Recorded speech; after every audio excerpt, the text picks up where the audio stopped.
All right, Bismillah. We're here with Stephen Beyer. We're going to do a podcast. We haven't done one for a while. Steve, how are you? Uh, been victorious in a couple of projects in my life, so been pretty happy. Very good. Uh, Very good. I've We had a gotten the first COVID shot, and I feel fine. I've got a second one coming up, and then I will have completed the vaccination. So we'll see how that goes. very good. We're still a couple of weeks away from getting it here, um, but we'll see. At least you've gotten it, so this is good. And now you're on your second one. Anyway, we were talking last night very briefly, and you basically came out with a gem of an analysis about what Bahaism is, essentially based on our conversation. So I'll let you take it away. Go for it. We have an Anglo-Saxon project of colonialism and cultural appropriation to strip spiritual power and dominate black and brown people. Mm. And it's a tragedy and basically operates as a front company for the British Empire and the Anglo-American establishment.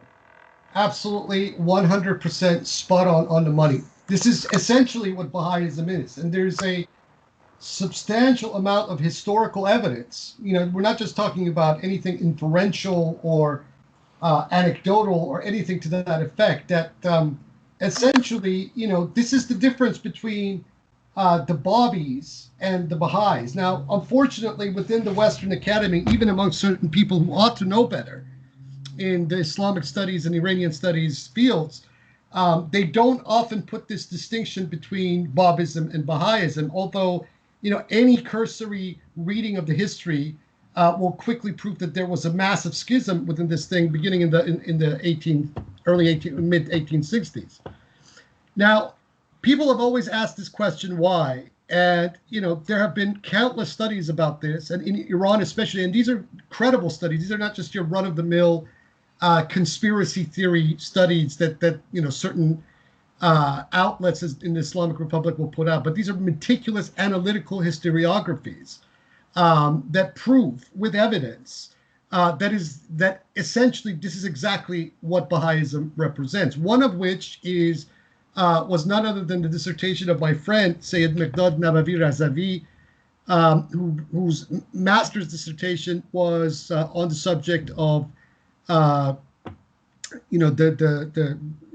Babis, in the Baghdad period, the view of the Babs towards Sultan Azal, and the activities and goings on in the Baghdad period.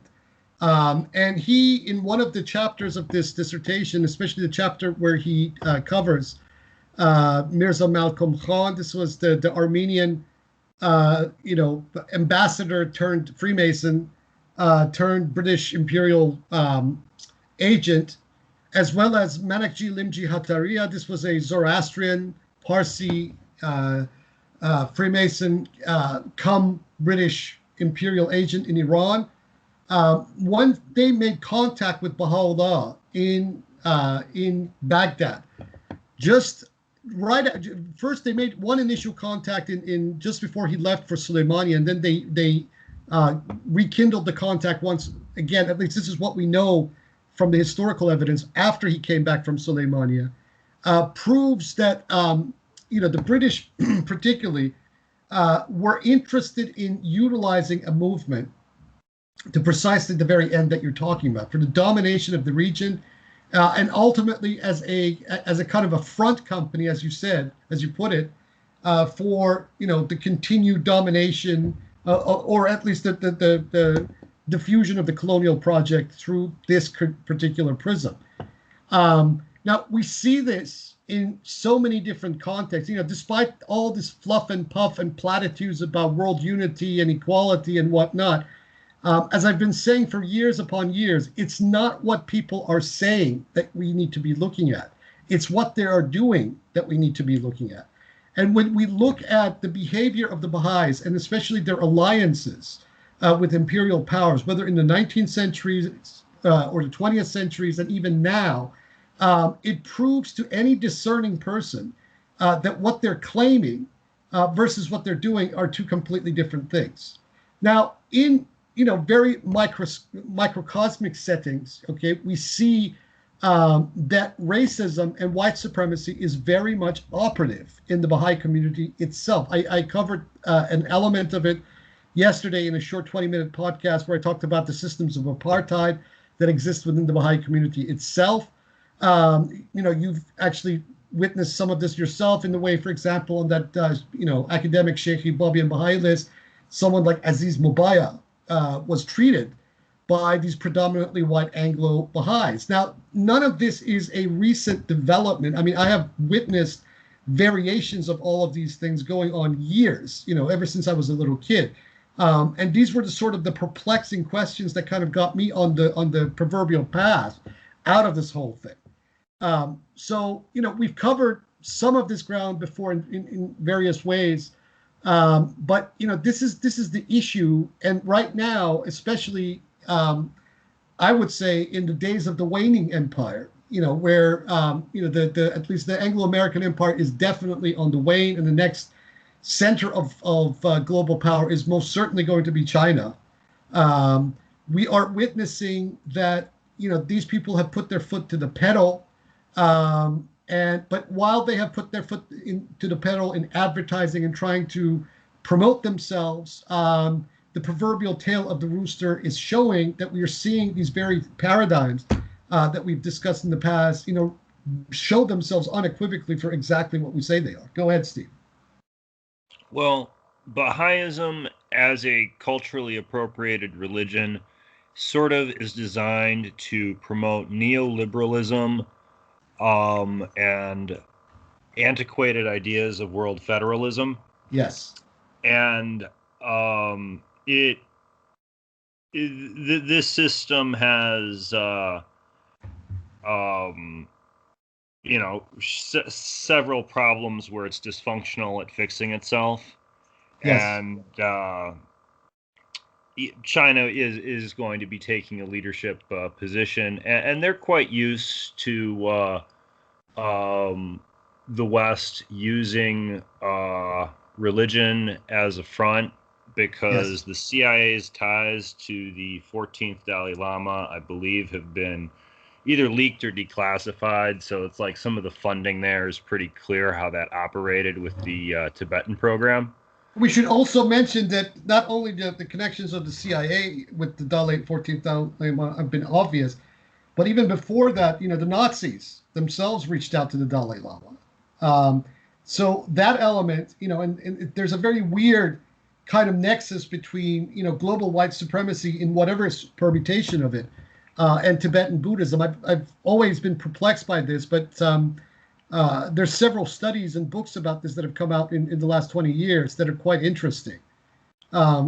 Exploring this dark side of Tibetan Buddhism. And so then why, the Dalai Lama and that whole coterie around him is so amenable to contacts and linkages with, the Central Intelligence Agency and previously to the Nazis, and especially with Himmler's SS. Go ahead.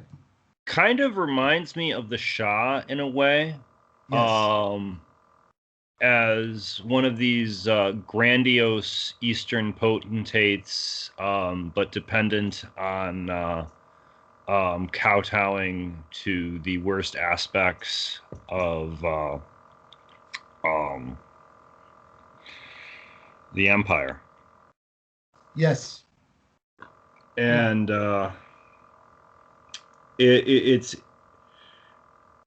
the thing is, we were for Saddam Hussein and giving him weapons before we were against him. So like during the war between Iran and Iraq, I think Rumsfeld is on video, like helping Saddam Hussein out. Yes. And we ended up giving a whole bunch of, he was our henchman when it was in style to kill Iranians. And then we, of course, got rid of him. So both the Shah, Saddam Hussein, and we sometimes have these people, and then we dispose of them. and the nation's up for auction, and it allows us to get all of the essential industries on the cheap and sort of reset things. It seems like we just sort of rotate through our imperial colonies doing this.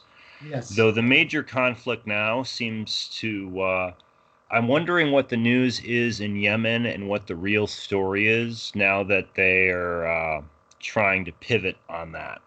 But thus is the current game of empire that we are watching.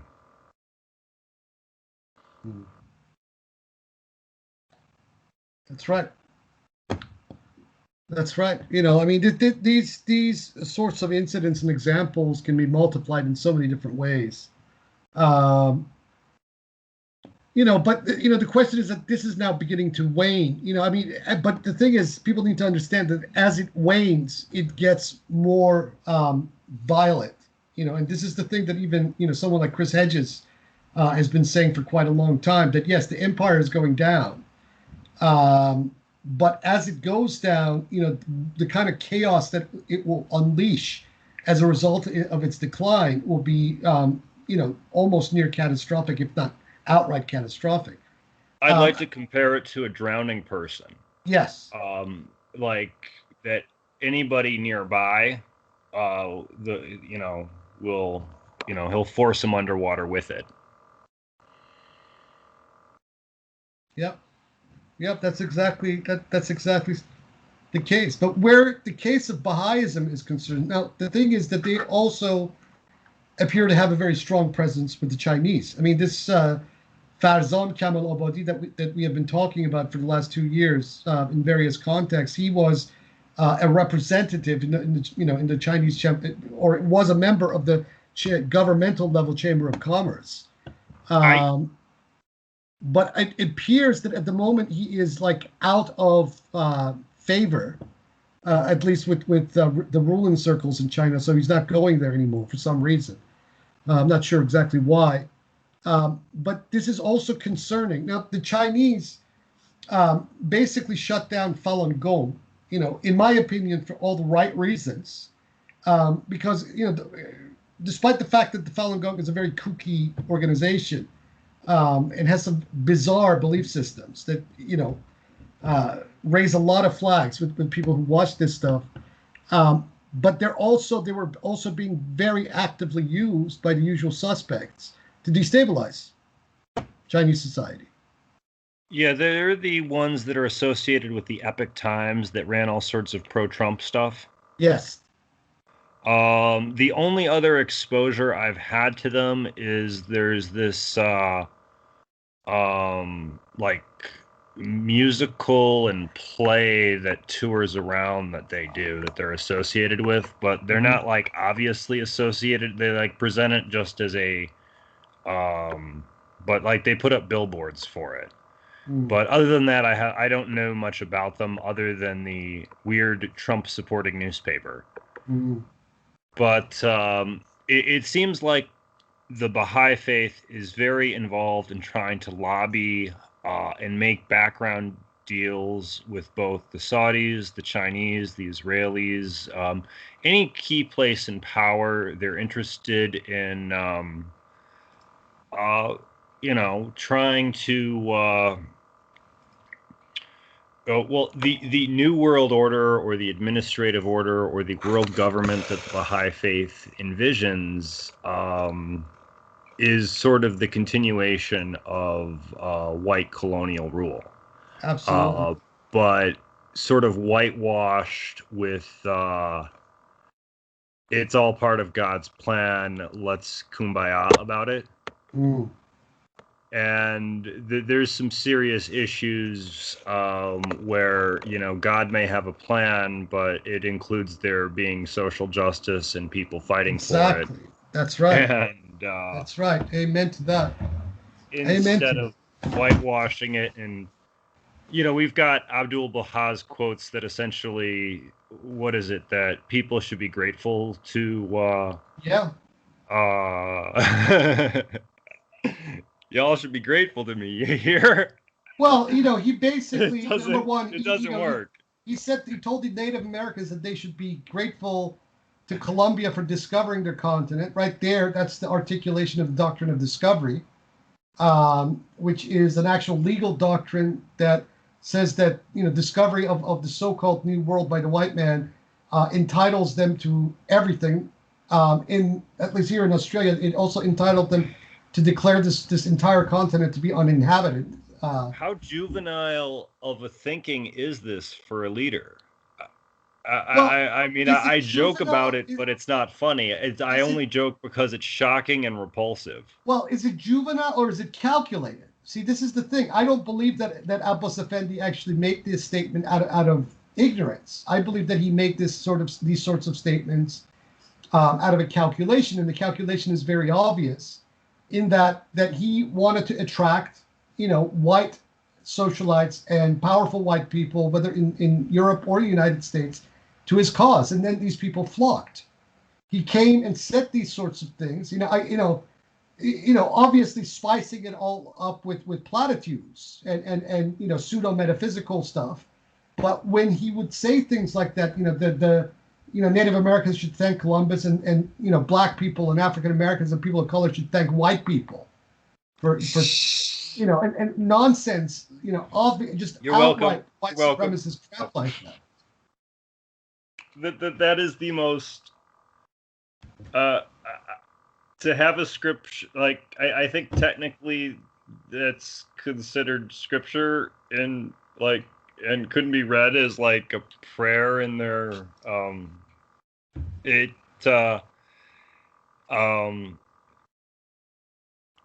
very I think very disturbing thing to say, and not the correct attitude that we should have. We should be looking to see what justice we can bring and fix the wrongs of the past, not trying to say that the idea that this Western triumphalism that he embraced, it was essentially selling out to the highest bidder. Absolutely, that's exactly what it was. Yeah. Because just remember, at this very time, right, and, we're beginning to see a decline in the Russian Empire, and then a few years afterwards, only 2 years after he leaves North America and returns to Palestine, World War I breaks out in 1914. And immediately, it only took about 3 years for the Russian war effort to get stuck in a quagmire, and the year after that, for a revolution to break out in Petrograd, or St. Petersburg at the time. And the fall of the Tsars. Previous to this, Abbas Effendi and also his father had brought themselves very close to the Tsarists, which incidentally, we should remind people, were technically the people who convinced Mirza Taqi Khan Amir Kabir to publicly execute the Bab. So, as much as the Qajar establishment was responsible for the execution of Bab, the pressures of the Tsarists on the government of Iran at the time to put down the Babi movement and execute the Bab, they are just as much responsible as the Qajars are. Now, what was their motivation? This is who Baha'u'llah allied himself with, beginning at the moment after the first failed assassination attempt on Nasruddin Shah, when he went and holed himself in the Russian embassy, which, as the story has now changed with the Baha'is, that he was arrested and taken to this dungeon, Siyah, where he had his first epiphany. Nothing of the sort happened. The chronicle histories, and including those by his own family, say very unequivocally that he immediately took refuge, or bast, as they claim, in as they say in Farsi and Arabic, in the Russian embassy. And it was through the negotiations between Russian officials and Mirza Khan Nouri, the prime minister of the time, who was a distant family member, that they agreed to release Baha'u'llah and let him go free from the Russian embassy, and at which point, soon thereafter, he found his way to Baghdad. They don't tell the people any metaphorically, the embassy was a pit, so he was still in a dark pit in a way. Oh, never mind. But selling out to the Russians, huh. And when that didn't work because the Russians collapsed, one can see a little bit of the motivation if they wanted Baha'u'llah to replace the Bab and take over the movement for proxy war. The English Empire later seems to get involved in this and tries to present him as somehow a rightful monarch and a government in exile, Yeah. which is, of course, absolutely ludicrous. Well, Dr. Majid Ziai, a mutual friend of Kevan Yahyai's and I, he's a historian, he's in Iran, has a very, very extremely interesting analysis of all of this very point that you just brought up. He says, and it's a very good point. He says that that up until probably the 1880s, that there was a very consistent and concerted plan by the British to actually create a government, an enclave in Levant with the Baha'is, right? But because the Baha'is proved themselves to be inept on that level, beginning immediately in the period after the First World Zionist Congress in 1897, the British basically shifted their focus from that point to the Jews, right? Who had proved themselves to be far more competent and far more organized than the Baha'is, at least even in Palestine. And it's at that point then the European Jews start to flood into the Levant and particularly into Palestine itself. And we know the rest, from the Balfour Declaration and onwards during the First World War.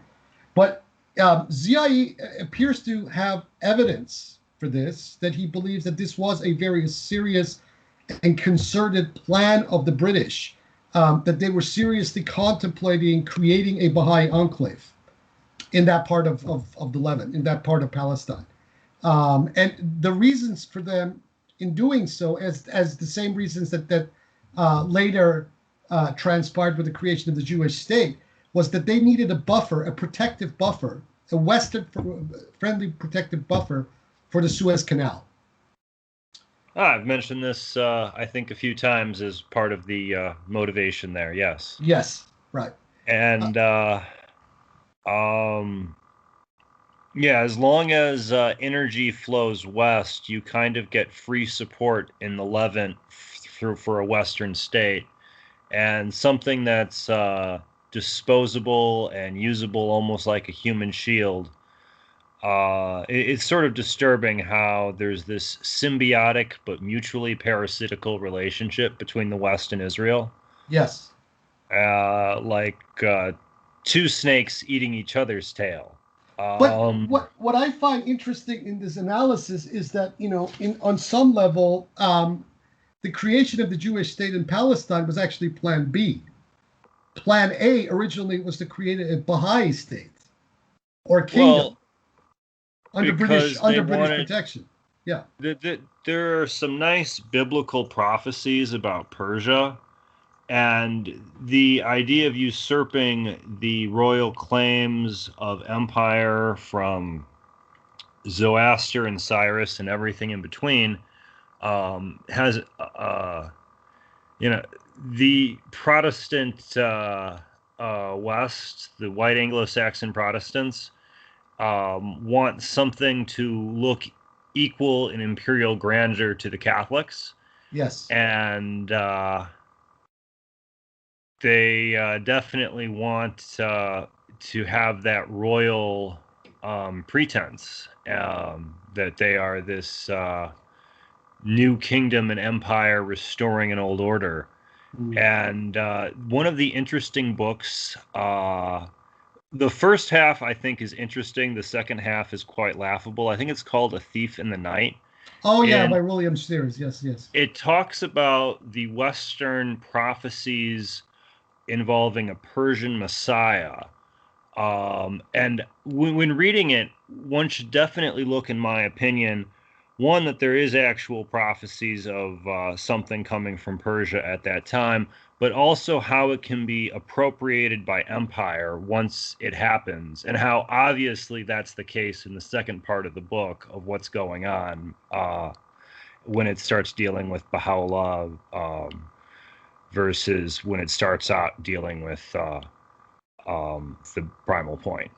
Mm. See, because the agenda of the Bayanis and the primal point was completely something else. They were not interested, at least in a short-term basis, for any kind of expansionism, in the region. Although there are, certain statements by the primal point, especially in the Book of the Five Grades, where, he lays out the possibility, if there is a time where, the Bobbies can conquer the world, that they should take the opportunity. But this is all a contingent argument in the Bobby text. The actual focus was Iran and Iraq, right? That the Bobby state would be created from these various provinces that now constitute Iran and Iraq. And so various rules and regulations were set out about how this was going to operate, and what it would look like. Unfortunately, it didn't come to be. But the focus was localized. And also you have these statements that occur at various parts of the Persian Bayan, where the Bab is actually quite weary of Anglo-Russian influence in the region, and he advises about how they should be dealt with. On the one hand, he said you could trade with them, whatnot, but there's also a kind of an attitude of weariness and suspicions about what these people want with our country, right? So contrary to some of these claims that these stupid claims that a lot of vis-a-vis seminarian fundamentalists have leveled at the primal point and the Babis, in fact, when one actually scrutinizes the Babi text itself on the question of geopolitics, it is the Bab and the Bayani stood very, very unequivocally on the side of anti-imperialism, long before even any of these mullahs did themselves. Well, on the point that I was attempting to mock earlier with the accommodation of privilege, with the idea that we should be, or like people should be grateful for discovery and for like the gratitude statements, like the accommodation of that versus what we see with the Bab, of course, standing defiant as a martyr, Subi Azal in exile. Both of these people endured to the end. And instead we have, with the Baha'i faith, this bizarre accommodation of exactly what, all of the prophets would have stood against, from this usurping of religion for use in marketing, which is, in essence, capitalism and idolatry, and trying to market an empire and whitewash dominance and attempting to make it seem holy. Yeah. Excuse me, and that has been the story of this thing from day dot, and these meetings that Manakji and Malcolm Khan had with Baha'u'llah in Baghdad. This is way before the exile happened from Iraq to Ottoman Turkey, Aderna, and then finally to Palestine. This basically proves with historical evidence that there was an interest, very serious interest, in appropriating this particular movement. Sopa Azal was not going to go along with any of this. So they cultivated the brother. And so, I've pointed this out many times, and so has Sayyid Muqtada Nabavi in his master's dissertation, that the Babi or the Azali Baha'i schism has also a imperial/colonialist dimension to it. That this was not merely just about rival claims, but because of the proximity of these individuals and the meetings that they were having with them, with Baha'u'llah in Baghdad, that this kind of proves which direction things were going and what the intentions were. Go ahead.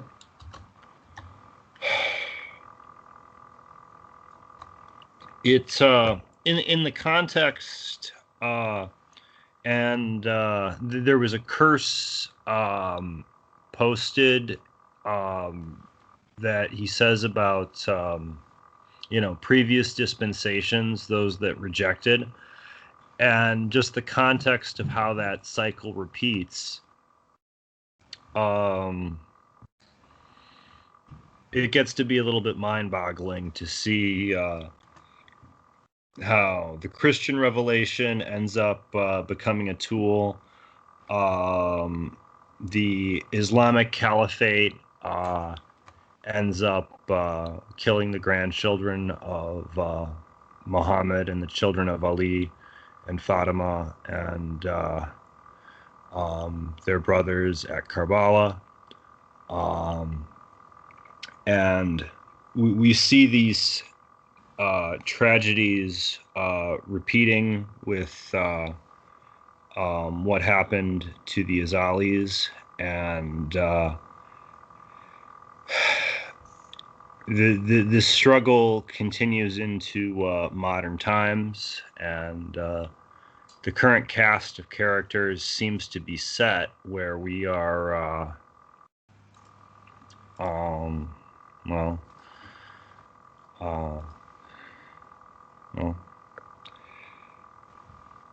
Yeah, the cast of characters are set. This is a business, a corporation.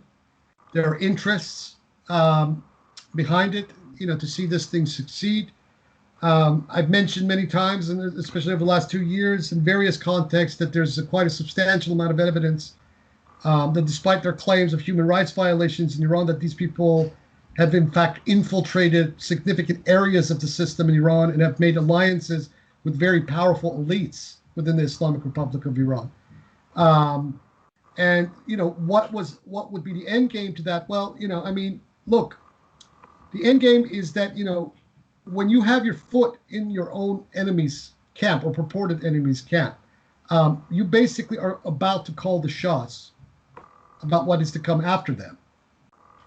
And the Baha'is are trying to, or the Haifan Baha'is are trying to ensure their place in a post-malocracy, a post-IR Iran, and that day will arrive sooner or later. And I argue basically that day will arrive after the passing of Ayatollah Khamenei.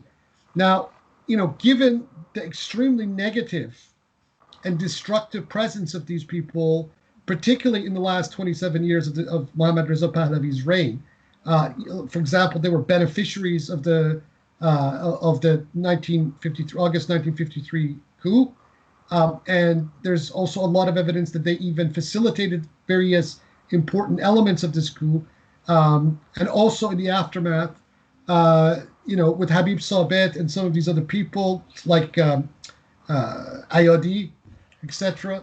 These were key beneficiaries of that. But scholars like Abdullah Shahbazi have even taken a step further in this narrative and have claimed with quite interesting analysis that in fact the Baha'is were not only they were actually not only beneficiaries of the coup in 1953, but their behavior and their actions actually were responsible for what unfolded in the Islamic Revolution of 1979. And they also, at least their mafia, their economic mafia, had their foot even also in that, on that wing of the equation. And there's some very weird things about the Islamic Republic of Iran from day dot that appears to indicate that. There's that other scholar who's actually validated this as well, that this, I've talked about him before. He wrote The Hostage to Khomeini, Robert Dreyfus, who I had a pleasure of talking to on Skype when I was in London in 2011, a series of conversations with him. And he's also of the same mind, that the Baha'is were direct beneficiaries of both the overthrow of the Shah and what came afterwards. But we see this, for example, in the fact that the Ayatollah Khomeini, in the first year and a half after the revolution, despite what the Baha'is are claiming, actually went after the enemies of the Baha'i mafia, right? Whether this be the 11, 13 people that went missing from the first National Spiritual Assembly of Iran in the post-revolutionary period, or on the occasion of disbanding the Anjuman Hojjatiyeh, the Society of the Proof, which was an anti-Baha'i activist kind of organization that believed in nonviolence, but believed in also confrontation, ideological confrontation with the Baha'is. And they made quite a lot of strides, particularly in the last 15 years before the revolution, against the propaganda of the Baha'is within Iran. They were led by this Mashhadi cleric by the name of Sheikh Mahmoud Halabi. Halabi didn't believe in Khomeini's idea of the guardianship of the jurisprudence. Halabi was a very straight-laced, conservative Muslim cleric. He had witnessed in Mashhad one of his friends just completely brainwashed and turned into a Baha'i by these people. And as a result of that experience, I believe it was sometime in the 1940s, he decided to create this Anjuman Hujjatiyya or Hujjatiyya Society. And they made amazing strides, to such a point that some people have claimed that the propaganda efforts of the Baha'is in the last 10 years of the Pahlavis was coming to a grinding halt. Albeit that these people had, basically positioned themselves in all the top layers of the Pahlavi regime, but the expansion of their cult within Iran had almost come to a grinding halt because of the efforts of the Anjuman Hujjatiyya. Now, it turns out, very interestingly enough, that in around like the 1950s or mid 1960s, for a short duration of time when the activities of the Anjuman Hujjatiyya was waning, their leader, Sheikh Mahmoud Halabi, had actually reached out to the Bayani community. And Mashhadi Bayanis and also some Bayanis from Tehran had actually recommended that his society study the Bayani works, and particularly the refutations of other Bayanis against the claims of the Baha'is. And so they had adopted most of these texts and internalized its arguments and repackaged it. And were successfully kicking the shit out of the Baha'is within Iran on the ideological front. But they were nonviolent. This organization did not believe violence at all. It was part of the charter of the organization, of the Anjuman Hujjatiyya. Nonviolence was the way. And in fact, one of the issues that the Khomeinis took against Sheikh Mahmoud Halabi and his supporters was because these people would not engage in the kind of violent confrontations, whether with the Shah's regime or subsequently after the fall of the Pahlavis, with who the Khomeinis determined to be undesirables. And Sheikh Mahmoud Halabi actually went on record several times saying that this kind of violent method and this violent path is not our way, is not the way of the Anjuman Hujjatiyya. Nevertheless, the Anjuman Hujjatiyya has now become the bogeyman of the Baha'is, and has been for the last 20 years, wherein they have tried to conflate the Hujjatiyya society with the present regime. And this is completely ridiculous, particularly given the fact that Hujjatiyya society was disbanded on the very specific orders of the Ayatollah Khomeini in 1980, 1981. And Sheikh Mahmoud Halabi was basically relegated to the boondocks of the political landscape of Iran after all of this. So the Hujjatiyya has had no activities, no formal activities, and the current cadre of people who are dominant and the elite of the Islamic Republic have very little direct connections with the former Anjumani Hujjatiyya and the late Sheikh Mahmoud Halabi in the way that the Baha'is are claiming.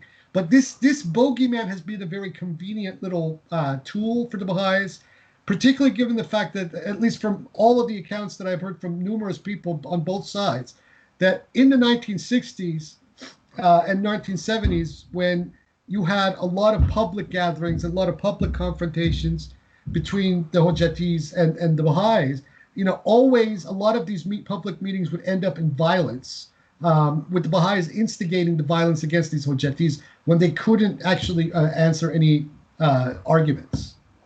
So I find this a very interesting element, so that the Islamic Republic comes in and immediately disbands one of the foremost enemies of the Baha'i community of Iran under the orders of the Ayatollah Khomeini himself.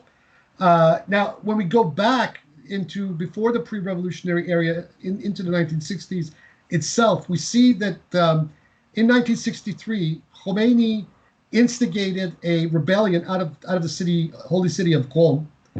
He was arrested by Savak and put on trial in 1964. And lo and behold, both of his lawyers that then managed to get him off the charges and into exile out of Iran were Baha'is. One was a gentleman by the name of Amin Amin, and the other one was Shah Wali. These were both Baha'is, both lawyers, who argued Khomeini's case before the military tribunal that was trying him, because given the charges at the time, what Khomeini had incited was an insurrection and a rebellion against the government of Iran and the Shah, the king particularly. Now, under an authoritarian regime like that of the Pahlavis at the period, this sort of sedition was usually met with execution. And Khomeini at the time was not a Ayatollah. He was a senior Hujjatul Islam. And it was as a result of his arrest that certain clerics in Qom and also in Iraq kind of conspired to elevate Khomeini's rank and make him an Ayatollah so that then he would be untouchable. But that didn't really have that much of an effect. That's the story that we've heard. The real effect happened in the actual court itself at the hands of these Baha'i lawyers who helped Khomeini leave. So in a sense, the Ayatollah Khomeini actually owed these people, owed the Baha'is his very life. And then when we move further even back than that, we see that in the 1900s, 1910s, 1920s, one of the most eminent, later who became one of the most eminent Baha'is of the Iranian Baha'i community, both a hand of the cause as well as a long-standing member of the Iranian National Spiritual Assembly. This is Abdul Hamid Eshrakhavari. Before he actually became a Baha'i, he was a seminary student, and he was a friend, a personal friend of the Ayatollah Khomeini. And these are not just rumors; these have been documented and established. But for some reason, both the Baha'is and the Islamic Republic of Iran are hiding a lot of this information now. But this is, an open secret. The relationship, the friendship between the Ayatollah Khomeini and Abdul Hamid Eshrakhavari. So we see that the very founder of the Islamic Republic had a long-standing relationship with the Baha'is. Now, whatever statements that he would have later have made, especially in the period after he came to power against the Baha'i community, these can all be kind of dismissed as being, peddling and pandering to his constituencies. Because the fact is, like I said, you look at what people do and not what they say. When you look at what the Ayatollah Khomeini did, he went after the enemies of the Baha'is. Another enemy that he went after, and I've covered this before in one of the podcasts, was with Kayvan Yahyai. He went after the leader of the Sheikhi school of Kerman, who's actually a distant relative of mine, the Sarkar Agha Ibrahimi. In September 1979, out of the blue, certain people went into this gentleman's house. He was at the time sleeping, and his sons were sleeping in the same house. Both of his sons were stabbed to death, and he was suffocated to death in his own bedroom. And the Sheikhis were not also, like the Hojatiyya, were quietists. They were not part of that revolutionary stream that witnessed the toppling of the Pahlavi dynasty. But nevertheless, they were technically ideological enemies of the Baha'is of Iran at that time. And they were also eliminated, which then forced it forced the entire what was left of the Ibrahimi family to relocate from Iran to Basra, where they were for at least, and still are, for a significant period of time. So the locus of the Kermani Sheikhi school at that point, from 1979, shifted from Iran into Basra in Iraq. You want to add anything to that? Well, can you tell me anything about what's currently happening with, is it still in Iraq, or? The Kermani Sheikhis, the descendants of Haj Muhammad Karim Khan Kermani, and that faction of the Sheikhi school are now pretty much headquartered in Basra in Iraq. And they have been since 1979, because even to this day, the Islamic Republic of Iran looks at the Sheikhi school as persona non grata. Now, not to the same extent as they look at, like, say, the Gonabadi Sufis or some other groups. But yeah, their activities are curtailed. There is a presence of the Sheikhi school within Kerman and its environs. After all, these people owned a lot of land and were quite wealthy and well off. So the regime didn't manage to get rid of these people entirely, but the leadership is pretty much operating outside of Iran now, and has been since that Islamic revolution.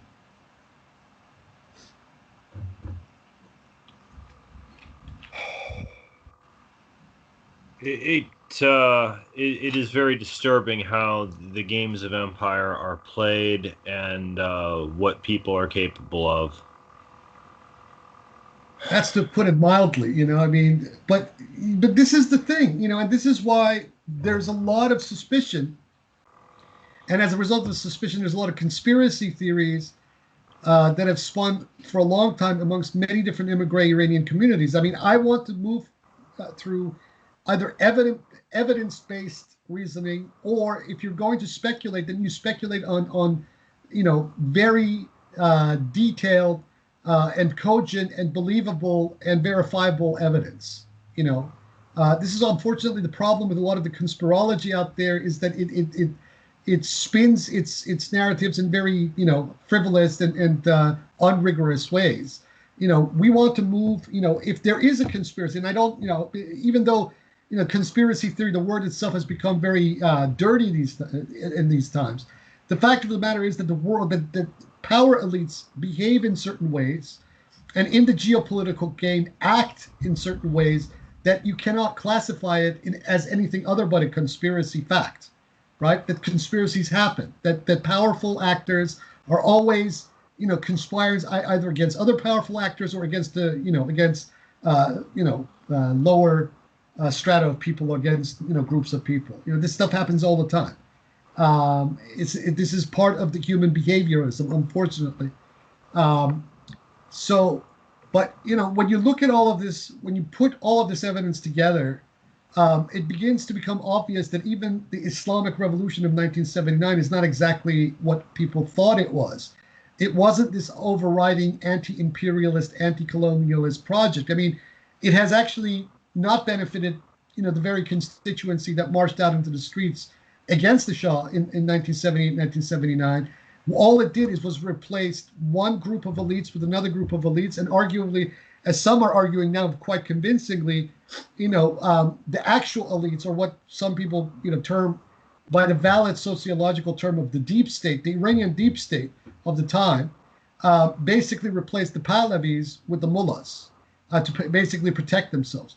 Now, what Robert Dreyfus and also Abdullah Shahbazi have very convincingly argued is that the Baha'is, or at least a very wealthy, hyper-wealthy element of the Baha'i mafia, were in fact part of this deep state, this deep Iranian state.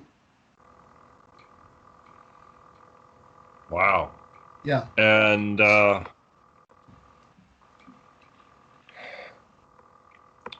does seem that fake news and manipulation of intelligence operations for business interests Yes.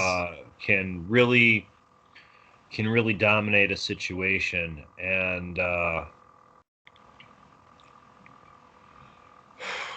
well, we will see. I'm concerned because I'm living in America right now, so we will see what the next hand is in the game.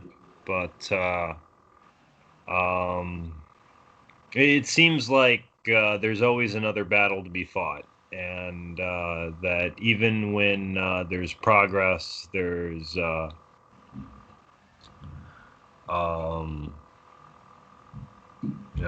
it's a long road. With Iran, you can be sure that America, when the Ayatollah steps aside or dies, they're going to try to make a play to control Iran. Yes. The trade routes between China and they're historically important, and they're going to be even more economically important in the future. So everything in between, is going to be a battlefield for proxy war.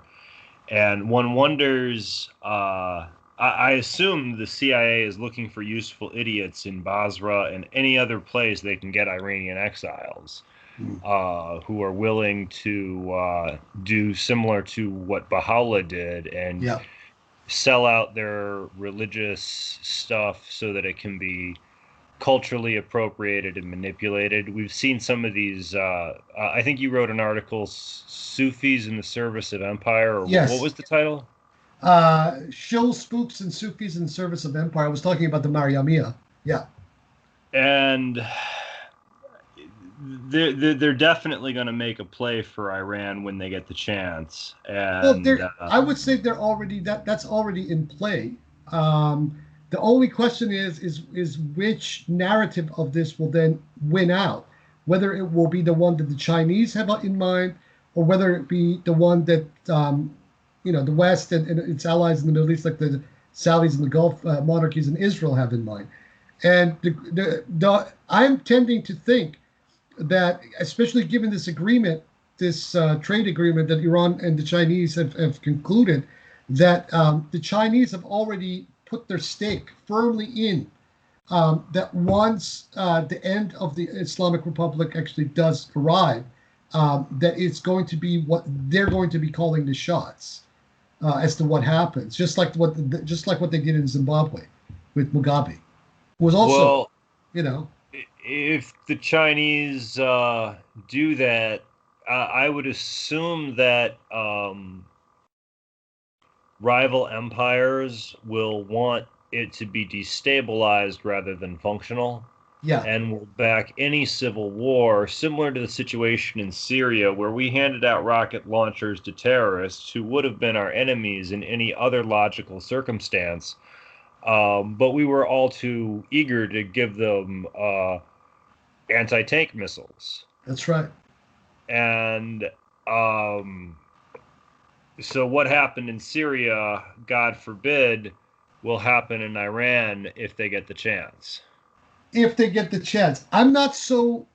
Well, I mean, this could happen. I mean, Iran is a tinderbox. And you also have various ethnic groups, and some of these ethnic groups have been cultivated, you have some very crazy separatist Kurds, although not all Iranian Kurds actually agree with these people. I mean, I've had quite extensive contacts with the Kurdish community, and not all of them are on the same page about, even creating an independent Kurdistan.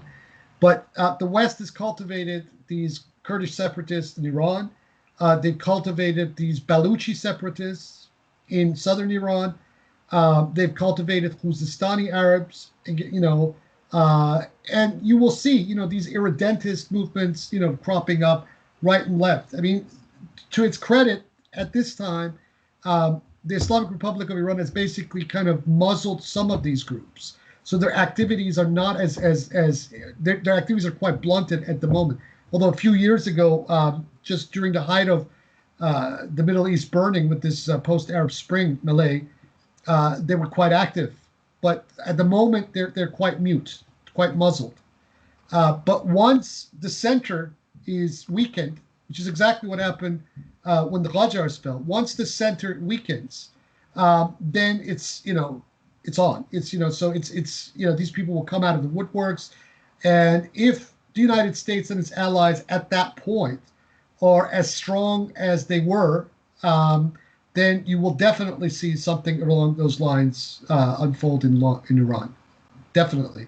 So, we got to be realists. This is why I don't support any of the opposition groups to the Islamic Republic. I don't like the Islamic Republic of Iran. I'm quite vocal against it too recently, although I wasn't for a while. But I do not support any of the I don't support the monarchists. I don't support the MEK. I don't support... the monarchists are practically Trumpists here in America. Yeah, the monarchists in the United States are all Trump. And actually, a significant body of these people actually showed up for the Capitol riot. Even the various splinter national front groups in the West, those who are claiming the legacy of Mohammad Mossadegh, are, in my opinion, they're compromised. There really isn't, and so, what I have been saying is that we have to wait this out, that a cogent leadership begins to emerge either from within, lower levels of the present system, people, or, from within, the generality of the Iranian people itself, eventually, that will then be able to take, the reins of the state in its own hands and then begin a reform process or referendum, drafting a new constitution, etc., beyond the Islamic Republic of Iran. Because if any of these groups, whether it be the Baha'is we're talking about, or the MEK, or the monarchists, which the Americans seem to be kind of conjoining into a singular unit, if they ever get a serious foothold within a post-IR Iran, the scenario that you're talking about will unfold without a doubt, without any question. That is what will happen. And also, what even assuming that Iran doesn't, collapse into any kind of a civil war kind of situation, a la Syria, right? If these groups get a foothold in Iran, you have actually then guaranteed another 50, 60 years of dictatorship in Iran, right? As Bayanis, right, we want to see the constitutional revolution that we started reach its culmination in Iran, right? All these various dictatorships, the Pahlavis and the Islamic Republic that have replaced each other, the only light from between the constitutional revolution to, in all of this period being those 2.5 years of Mossadegh's premiership. This trend must end. This trend that, one dictatorship and authoritarian system replacing the other in Iran must end. But, the signs are not good because globally, the trend, at least for right now, appears to be, everywhere, is moving towards some form of authoritarianism. Not just, Iran, but, even the West itself, Europe, United States, here in Australia, everywhere. Yeah, the militarization of the police, the outsourcing of police training to Israel has left its mark on law enforcement. Recently, the president of the Fraternal Order of Police of Chicago, Lodge 7, Lodge 7 is for the state, so that's all of Chicago's lodge, was suspended without pay for falsifying police reports. Oh, God. And several of his statements indicate, his political views and such. But for every step forward, there's another step back somewhere. It seems there's a large struggle with this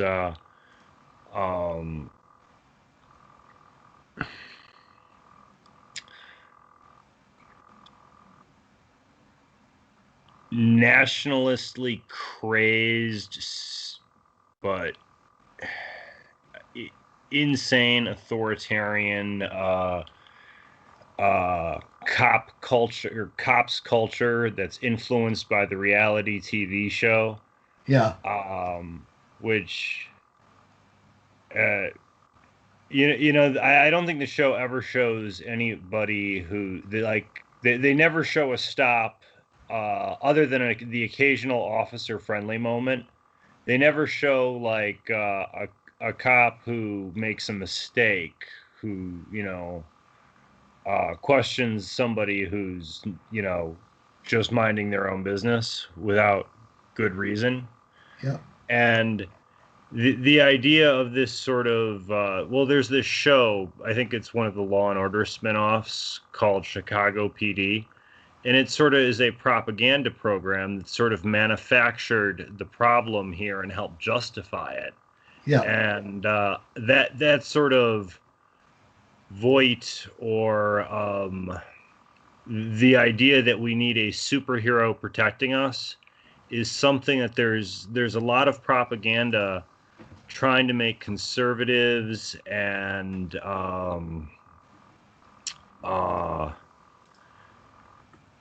nationalists feel like they're under siege, so they have to have this police state hero that has these extra powers to protect them. And it's basically putting the giving the fox a bigger budget to guard the hen house.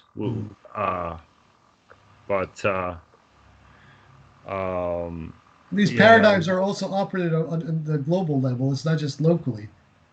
I mean, in essence, what you just described is how colonialism actually works. The clients are found, who are subsidized, by an imperial patron, and that's the way it operates. Yeah, this is where we're at. And the question that I ask every day myself is, are we coming to a point where people don't even care anymore about any of this stuff?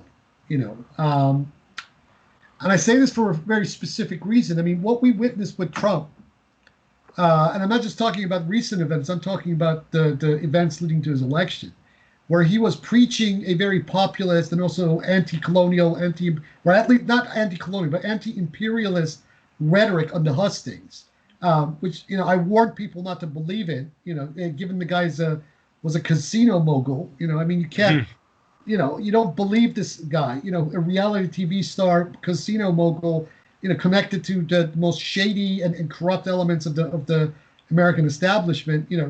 Talking Hey, to he shaved populist Vince stuff. McMahon's head at WrestleMania. How can you not believe him? I Oh, mean, just right. think Yeah. of that credibility. Yeah, that credibility indeed. But Hey, anyway, a lot of people that I know, jumped on the Trump wagon based on that alone. That he was going to stop all the the wars.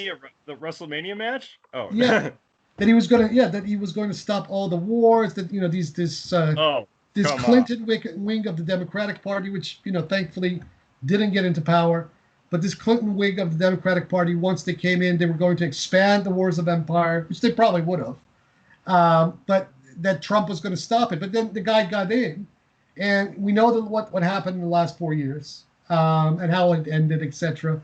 And here we are, and it's coming to a point that people don't really even give a shit anymore. The true anti-imperialists, the true anti-colonialists are becoming fewer and fewer and fewer by the day. Um, so we shall see. We shall see where all of this goes. We've been talking for about an hour, so I think we've pretty much covered everything we said we were going to cover. So why don't we leave that here, where we just finish the conversation, and until next time. As you wish. Okay, everybody be well. Thanks.